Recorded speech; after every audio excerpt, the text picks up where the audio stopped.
Assalamualaikum warahmatullahi wabarakatuh. Segala puji bagi Allah Subhanahu wa Ta'ala, Tuhan semesta alam. Dialah yang Maha Adil, yang Maha Bijaksana, yang tidak pernah tidur dalam mengatur langit dan bumi. Sholawat serta salam semoga tercurah kepada Nabi kita Muhammad, sang teladan utama dalam keadilan, kepada keluarganya, sahabat-sahabatnya, dan seluruh umatnya yang setia mengikuti jalan kebenaran. Sahabat-sahabatku yang dirahmati Allah, hari ini kita akan berbicara tentang satu perintah yang mulia dan satu larangan yang tegas dari Allah, keadilan dan larangan berbuat zalim. Dan kita akan mulai dari satu ayat yang menjadi fondasi hukum Islam, ayat yang sering dikutip di mimbar-mimbar khutbah, yakni, sesungguhnya Allah menyuruh kamu berlaku adil, berbuat kebajikan, dan memberi kepada kaum kerabat, dan Allah melarang dari perbuatan keji, kemungkaran dan permusuhan. Dia memberi pengajaran kepadamu agar kamu dapat mengambil pelajaran. Quran Surat An-Nahl 90. Apa itu adil? Adil bukan sekadar membagi sama rata. Tapi adil adalah meletakkan sesuatu pada tempatnya. Memberi hak kepada yang berhak, memperlakukan orang sebagaimana seharusnya mereka diperlakukan. Allah adalah Al-Adil, yang Maha Adil. Dan sifat ini diturunkan sebagai perintah kepada kita semua.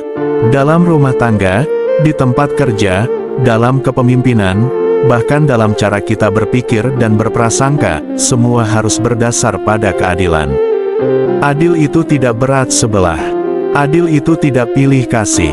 Adil itu bukan hanya kepada orang yang kita suka, tapi juga kepada orang yang kita benci. Dan janganlah kebencian terhadap suatu kaum mendorong kamu untuk tidak berlaku adil. Berlaku adillah, karena adil itu lebih dekat kepada takwa. Quran Surat Al-Maidah 8. Mari kita lihat contoh dari orang-orang solih terdahulu. 1. Rasulullah. Rasulullah adalah manusia paling adil.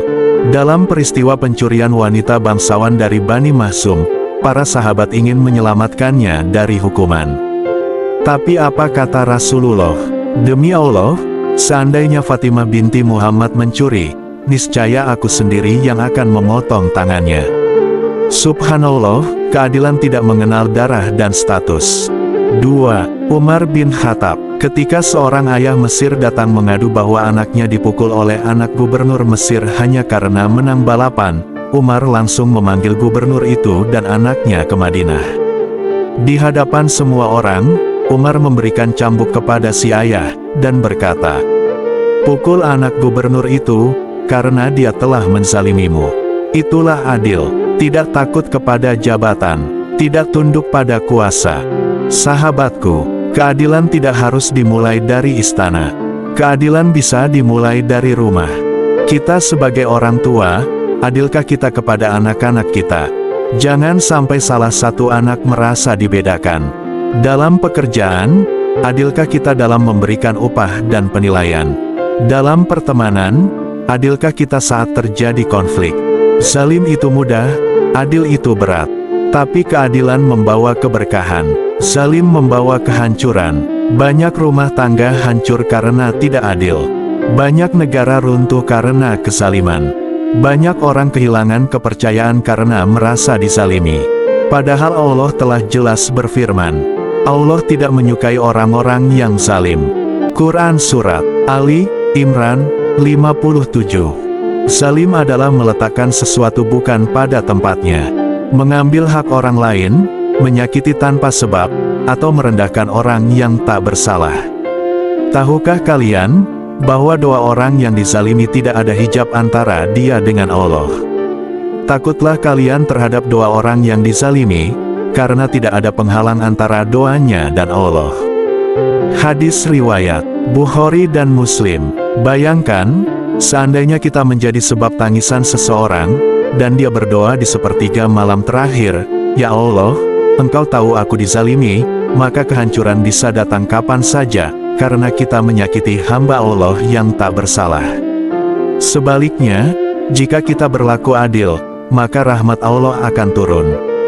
Allah akan mencintai kita, Allah akan memperbaiki urusan kita. Karena Allah bersama orang-orang yang adil. Sesungguhnya Allah mencintai orang-orang yang berlaku adil.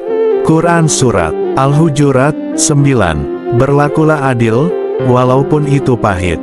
Berlaku adillah, walaupun membuatmu kehilangan jabatan, kehilangan keuntungan, atau bahkan kehilangan teman. Karena setiap keadilan yang kamu tegakkan di bumi, akan menjadi cahaya di akhirat. Marilah kita renungkan, apakah kita sudah adil kepada keluarga kita? Sudah adilkah kita kepada tetangga kita? Sudah adilkah kita kepada orang yang bekerja untuk kita? Jika belum, maka hari ini saatnya berubah. Kita ingin hidup dalam keberkahan. Kita ingin meninggal dalam husnul khatimah. Dan kita ingin dibangkitkan bersama orang-orang adil di hari kiamat. Rasulullah bersabda, orang-orang yang adil kelak di hari kiamat akan berada di atas mimbar-mimbar dari cahaya, di sisi Allah yang Maha Penyayang. Hadis riwayat Muslim. Mari kita mulai dari diri sendiri. Bersikap adil, karena Allah memerintahkannya. Menjauhi zalim, karena Allah membencinya. Wassalamualaikum warahmatullahi wabarakatuh.